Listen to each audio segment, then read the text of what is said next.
అందరికీ నమస్తే. Kaleshwaram commission report పైన కోర్టులో ఏం జరిగిందో చూసిండ్రు కదా. తర్వాత పేపర్లు రాసిన వార్తలు కూడా చూసే ఉండొచ్చు. కాంగ్రెస్ బెల్ట్ వార్తలైతే shock shock shock, KCR shock, Harish రావుకి షాక్, ఈటెలకు షాక్ అని రాసేసిండ్రు.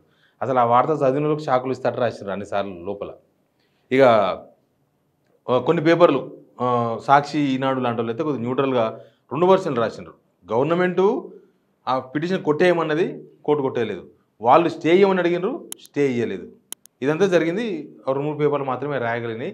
ఇక కొన్ని వెలుగు చీకట్లు ఉన్నాయి కదా, చీకటి వెలుగులు గట్లాంటివి అయితే మొత్తం ఇక అయిపోయిన, ఇక తేల్చేసింది కోర్టు. కేసీఆర్, హరీష్ రావు అని తేల్చేసిన అన్నట్టుగా రాసిన పేపర్ వాళ్ళు. సరే, వాళ్ళు ఏమైనా రాసుకోవచ్చు కాక, కానీ అసలు విషయం ఏంటంటే కోర్టు దీనిలో ఎవరి వాదన గెలిచింది, ఎవరు ఓడిపోయినారు, ఎవరు ఏమైంది అనే దానికన్నా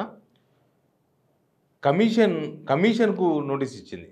అది ఇంపార్టెంట్. ఇక్కడ ప్రభుత్వానికి నోటీసులు ఇచ్చిండ్రు. ప్రభుత్వం 4 వారాల్లో కోర్టుకు రిప్లై ఇవ్వాలి, కోర్టుకు వాళ్ళు మొత్తం రిపోర్ట్ ఇవ్వాలి, ఇస్తారు. కానీ ఇక్కడ కమిషన్కి ఇచ్చింది. పీసీ ఆయన ఘోష్ కదా, ఆ commission chairman Ghosh, PC Ghosh, ఆయనకి ఇచ్చిండ్రు కోర్టు.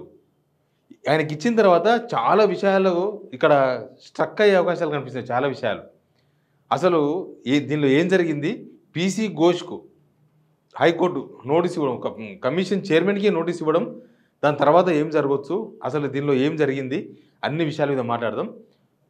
ఈ వీడియో షేర్ కూడా చేయండి. కాళేశ్వరం మీద చాలామందికి ఇప్పటికీ ఇది ఒక అయిపోయిన సబ్జెక్టు. కాళేశ్వరం వీళ్ళు అట్లా అంటారు, వీళ్ళు ఇట్లా అంటారు, రకరకాల వ్యవహారాలు నడుస్తున్నాయి. ఇప్పుడిప్పుడే మెల్లమెల్లగా దానిలో నిజమేమో అన్నట్లుగా కొన్ని విషయాలు కూడా బయటకు తెలుస్తున్నాయి. బాంబులు పెట్టి పేల్చారు, అట్లాంటి విషయాలు కూడా తెలుస్తున్నాయి. కాబట్టి ఈ వీడియోని షేర్ చేస్తే కాళేశ్వరం విషయంలో కనీసం కొంతమందికైనా క్లారిటీ వచ్చే అవకాశం ఉంది.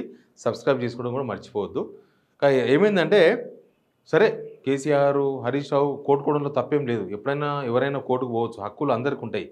కోర్టుకున్న వాళ్ళంతా తప్పు చేసినట్టు కాదు. అట్లంటే అసలు కోర్టులే ఉండవు, కోర్టులు ఉండవు, అడ్వకేట్లు ఉండవు, జడ్జిలు ఉండరు, ఎవరు ఉండరు.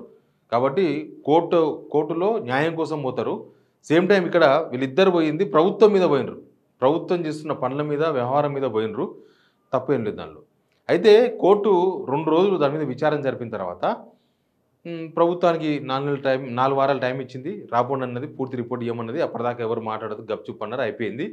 కానీ ఇక్కడ కాళేశ్వరం కమిషన్ చైర్మన్కు హైకోర్టు నోటీస్ ఇవ్వడం అనేది చాలా పెద్ద ఇష్యూగా చూడాలి. దీన్ని ఎందుకు పెద్ద ఇష్యూగా చూడాలంటే, ఇప్పుడు 2 విషయాలు ఉన్నాయి ఇక్కడ. అదే కోర్టులో అడ్వకేట్ జనరల్, ప్రభుత్వం తరఫున మాట్లాడే అడ్వకేట్ జనరల్ అంటే ఆయన ఏమంటాడు, ఈ రిపోర్ట్లో కేసీఆర్, హరీష్ రావు వాళ్ళు ఏదో పర్సనల్గా అవినీతి చేసిన విషయాలు ఏం మేము పొందుపరచలేదు. ఇందులో టెక్నికల్ వాల్యూస్ మీదనే చర్చ జరిగింది. టెక్నికల్ వాల్యూస్ అంటే ఎక్కడ ఫెయిల్ అయింది, ఏమైంది, పైపులు సరిగ్గా బిగించలేదా, లోపల ఇసుక సరిగ్గా బిగించలేదా, ఇటుకలు సరిగ్గా బిగించలేదా, నిర్మాణంలో ఏమైనా క్వాలిటీ తప్పైందా, లేకపోతే అక్కడ కట్టాల్సింది ఇక్కడ కట్టినరా, ఇట్లాంటి దాని మీదే జరిగింది అనేది అడ్వకేట్ జనరల్ చెప్పినట్టుగా బయటికి మనకు పేపర్లో 1-2 పేపర్లో కూడా వార్త వచ్చేసింది. అయితే కమిషన్ రిపోర్ట్కు ఇప్పుడు నోటీస్ ఇచ్చింది కదా. అసలు ఆ కమిషన్ దేనికోసం వేసిండ్రు, దాని టర్మ్ ఆఫ్ రిఫరెన్స్ అంటే ఏ అంశాల మీద విచారించాలి అనే ఒక కండిషన్ ఉంది దానికి. ఏ అంశాల మీద విచారణ, అసలు ఎందుకు కుంగిపోయింది, ఎక్కడ ప్రాబ్లం అయింది, ఎక్కడ తప్పు జరిగింది అనే విషయాల మీద కమిషన్ ఎంక్వైరీ చేసింది. అంటే దానిలో అవినీతి అంశాల మీద కాదు. దానిలో ఎంత అవినీతి జరిగింది, 1,00,000 కోట్లు తిన్నాడు, 2,00,000 కోట్లు తిన్నాడు, వివేక్ మాట్లాడుతున్నాడు, చెన్నూరు ఎమ్మెల్యే మంత్రి వివేక్ మాట్లాడుతుండు కాళేశ్వరం పని అయిపోయిందని. ఆయన బీఆర్ఎస్లో ఉన్నప్పుడు కాళేశ్వరాన్ని నెత్తినేసుకొని పొగిడిండు. ఇప్పుడు పని అయిపోయింది అంటున్నాడు కాంగ్రెస్ మంత్రి కాగానే. అంటే మనుషుల వాల్యూను అర్థం చేసుకోవడానికి ఈ లైన్ చెప్తున్నాను నేను. మనుషులు అట్లా మాట్లాడుతున్నారు. అక్కడ ఉన్నప్పుడు ఓలాగా మాట్లాడినారు, ఇక్కడ వచ్చి ఇట్లా మాట్లాడుతున్నారు. కాళేశ్వరం పని ఎందుకు అయిపోతుంది, కానీ వీళ్ళ పని అయిపోతుందేమో అనిపిస్తుంది. ఇట్లా డబల్ మాట్లాడి, ఏ పార్టీకి పోతే ఆ పార్టీ లైన్లో మాట్లాడి, బీజేపీ పోతే బీజేపీ లాగా మాట్లాడి, ఎట్లా పడితే అట్లా మాట్లాడుతున్నారు రాజకీయ నాయకులు. అయితే ఇప్పుడు ఆ కమిషన్ వేసిందే టెక్నికల్ వాల్యూస్, ఎక్కడ ఫెయిల్ అయినారు టెక్నికల్ వాల్యూస్, దాని టర్మ్ ఆఫ్ రిఫరెన్సే అది. అప్పుడు ఇప్పుడు కమిషన్ విచారించిందేమో మొత్తం టెక్నికల్ వాల్యూస్ మీద కమిషన్ విచారించింది. అసలు ఎట్లా జరిగింది, తుమ్మిరేటి దగ్గర నుంచి మేడిగడ్డకి ఎందుకు మార్చిండ్రు ఆ ప్రాజెక్టును, అన్నారం సుందిలో కట్టాల్సిన దగ్గరనే కట్టినరా, ఏమన్నా అటు ఇటు కట్టినరా, క్వాలిటీ మెయింటైన్ చేసిండ్రా, పరీక్షలు అన్నీ చేసిండ్రా, దీనికి పర్మిషన్స్ ఉన్నాయా, ఇట్లాంటి చాలా చాలా అంశాల మీద వాళ్ళు చేసిండ్రు. ఎందుకు అదే కమిషన్కు అవినీతి జరిగిందని పోయిన ఇద్దరు వ్యక్తులు ఉన్నారు. కోదండరాం ఒకరు, ఇంకొక వ్యక్తి ఉంటాడు రఘు అని. వాళ్ళు పోతే 1,00,000 కోట్ల అవినీతి జరిగిందని చెప్తే కమిషన్కి మీరు ఆధారాలు తీసుకొని విత్ అఫిడవిట్ తీసుకొని, అఫిడవిట్ అంటే నోటరీ చేయించుకొని రావాలన్నమాట. అఫిడవిట్ చేయించుకొని రన్ అంటే అటే పోయినరు. నాకు ఎవరో చెప్తున్నారు ఒక ఇంజనీరు, లాస్ట్ ఈ రిపోర్ట్ తయారు చేసే ముందర కోదండరాంకు కమిషన్ ఆఫీస్ నుంచి మస్తు ఫోన్లు పోయినాయంట. ఏమైంది రావు అని. Kodandaram phone not coverage area లేదంట, ఫోనే కలవలేదంట లాస్ట్కి. అంటే 1,00,000 కోట్ల అవినీతి జరిగిందని చెప్పి మురిగిన వాళ్ళంతా కనీసం కమిషన్ రిపోర్ట్ ఇవ్వలేదు. కనీసం ఇస్తే కమిషన్ దాన్ని కూడా ఏమైనా రిపోర్ట్లో పెట్టేవాళ్ళేమో. ఇప్పుడు రేవంత్ రెడ్డి గారే ఉన్నారు. రేవంత్ రెడ్డి గారు ప్రతిపక్షం ఉన్నప్పుడు సిబిఐకి పోయి కంప్లైంట్ చేసిండు, దీనిలో భారీగా అవినీతి జరిగింది అని సిబిఐకి. మరి గవర్నమెంట్ కూడా ఏం రిపోర్ట్ చేయలేదు. గవర్నమెంట్ కూడా మరి ఆ పత్రాలు ఎక్కడ పోయినా రేవంత్ రెడ్డి గారు చేతిలో ఉన్నాయి, అప్పట్లో ఉన్నాయి. కానీ ఇప్పుడు గవర్నమెంట్లో చాలా ఇన్ఫర్మేషన్ ఉంటుంది కదా, అవినీతి జరిగినా, ఎవరు 1,00,000 కోట్లు తిన్నా దానిలో ప్రభుత్వంలోనే చాలా సమాచారం ఉంటుంది. అసలు ఎన్ని పైసలు ఖర్చు అయినాయి, దేనికి ఎన్ని పైసలు ఖర్చు పెట్టినరు, మరి అదంతా ఉంటుందా ఉండదా. ఇప్పుడు ఇది ఉంది, ఈ పెన్ను ఉంది, ఈ పెన్ను 20 రూపాయలు, కానీ రికార్డులో 50 రూపాయలు రాసిన అనుకో 30 రూపాయలు ఎక్స్ట్రా అయినట్టే కదా. అట్లాంటి రిపోర్ట్స్ అన్నీ గవర్నమెంట్లే ఉన్నాయి. కానీ గవర్నమెంట్ ఏ రిపోర్ట్ చేయలేదు. గవర్నమెంట్ ఉన్న వాళ్ళు అధికారిక పార్టీ కాంగ్రెస్, లేకపోతే ఎప్పటి నుంచో ఇదే విషయాలు పీఎం అమిత్ షా అందరూ మాట్లాడుతున్నారు కదా, ఇది ఏటీఎంగా మారిందని. బీజేపీ వాళ్ళు కానీ ఎవ్వరూ కనీసం కమిషన్ దగ్గర పోలేదు, వాళ్ళ వివరణ ఇవ్వలేదు, కనీసం ఆధారాలను కూడా సమర్పించే ప్రయత్నం చేయలేదు. వాళ్ళ దగ్గర ఏం ఆధారాలు మాట్లాడినప్పుడు ఆధారాలు ఉంటాయి కదా, మరి అన్నిసార్లు మాట్లాడినప్పుడు కొద్ది ఆధారం కూడా ఉండాలి కదా. కానీ ఎవరు రిపోర్ట్ చేయలేదు. ఇక్కడ ఏమైంది, కమిషన్ ఎంక్వైరీ చేసిందంతా కూడా టెక్నికల్ వాల్యూస్ మీద చేసిండ్రు. దానికి సంబంధించిన రిపోర్ట్ ఇచ్చిన వాళ్ళు. నేను అడ్వకేట్ జనరల్ కూడా అదే విషయాన్ని కోర్టులో చెప్పిండు. కానీ ఈ కమిషన్ రిపోర్టు గవర్నమెంట్కి ఇయ్యంగానే పేపర్లో ఏం వార్తలు వచ్చినాయి, పేపర్లో 3 రోజులు వచ్చినాయి వార్తలు, వరుసగా 3 రోజులు అవే బ్యానర్ వార్తలు. ఏమని వచ్చినాయి, మొత్తం వీళ్ళే తిన్నారు, ఆయన తిన్నాడు, ఈయన తిన్నాడు, కేసీఆర్, హరీష్ రావు, ఈటెల రాజేందర్.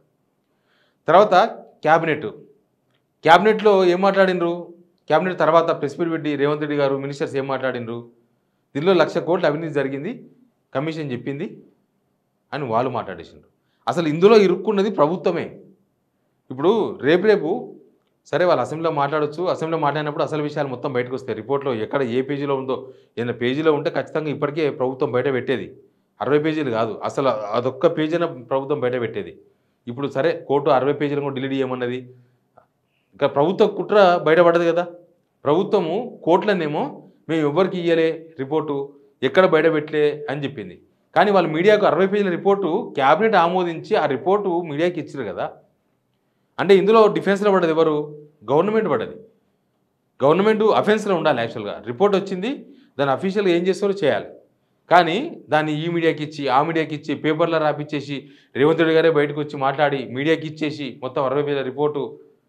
నిన్న హైకోర్టు మొత్తం వీళ్ళకి రివర్సు, గవర్నమెంట్కు రివర్స్ నిర్ణయమే కదా తీసుకున్నది. అసలు అవినీతి గురించి విచారణ చేయలేదు కమిషన్ను. అడ్వకేట్ జనరల్ అదే చెప్పిండు కోర్టులో. కానీ మరి రేవంత్ రెడ్డి మంత్రులు మాత్రం ఎట్లా చెప్పగలిగినారు, 1,00,000 కోట్లు తిన్నారని చెప్పేసి దానిలో ఉందని ఎట్లా చెప్పిండ్రు. క్యాబినెట్ అయిపోయిన తర్వాత వాళ్ళు ప్రెస్ మీట్ పెట్టి అదే కదా చెప్పింది. టీవీ డిబేట్లోకి పోయే కాంగ్రెస్ లీడర్ అదే కదా మాట్లాడుతున్నది. ఇక్కడ ఇప్పుడు అసలు వాస్తవాలు ఇప్పుడు తెలుస్తాయి. ఇప్పుడు కమిషన్ ఏం రిపోర్ట్ చేస్తుంది, కమిషన్ ఏం క్వైరీ చేసిందో ఆ రిపోర్ట్ ఇస్తుంది కోర్టుకు. కమిషన్ గవర్నమెంట్కి ఏం రిపోర్ట్ ఇచ్చిందో అదే అంశాలతో ఉన్న రిపోర్ట్ను కోర్టుకి ఇస్తుంది. కానీ వీళ్ళు మాట్లాడిందంతా ఏంది, వీళ్ళు మాట్లాడిందంతా 1,00,000 కోట్లు వీళ్ళు మాట్లాడింది. మరి ఆ 1,00,000 కోట్లు తినేది రిపోర్ట్లో కూడా ఉండాలి వీళ్ళు చెప్పినప్పుడు.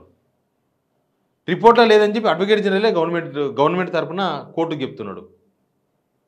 దీన్ని బట్టి అర్థమైంది ఏంటంటే అక్కడ కమిషన్ ఎంక్వైరీ, కమిషన్ ఇచ్చిన రిపోర్టు, తర్వాత ఇంజనీర్లు, అదంతా ఒక వర్షన్ ఉంది.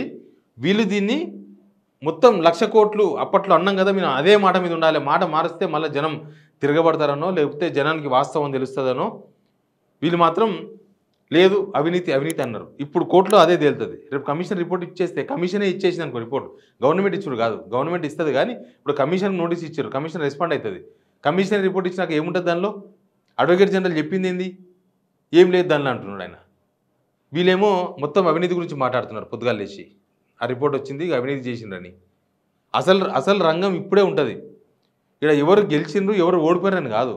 అసలు వీళ్ళు చెప్పిన అబద్ధాలు ఎక్స్పోజ్ అవుతున్నాయి. గవర్నమెంట్ చెప్పిన అబద్ధాలు మొత్తం కూడా ఇప్పుడు ఎక్స్పోజ్ అవుతాయి. చూద్దాం ఏం జరుగుతుందో. ఎక్కువ టైం కూడా ఏం లేదు. వీళ్ళు అసెంబ్లీ ఎప్పుడు పెడతారో కూడా తెలియదు. Please subscribe signal TV.